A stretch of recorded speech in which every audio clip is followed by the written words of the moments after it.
எத்தனை சாமி வந்ததையா, இது எந்தெந்த சாமி தந்ததையா, எத்தனை பாட்ட சொன்னதையா, அத சுத்துற பூமி கண்டதையா,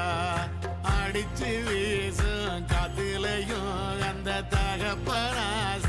சுத்துதையா,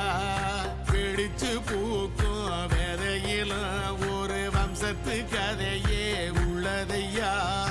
100 தலைமுறை சேர்ந்து செதுக்குன ஈர நலம் இது பாறையா, வாழும் வரையிலும் நீயும் விதைக்கிற கடமை இருக்கு கேளையா, கோடி விளக்காயேந்தி கிடந்த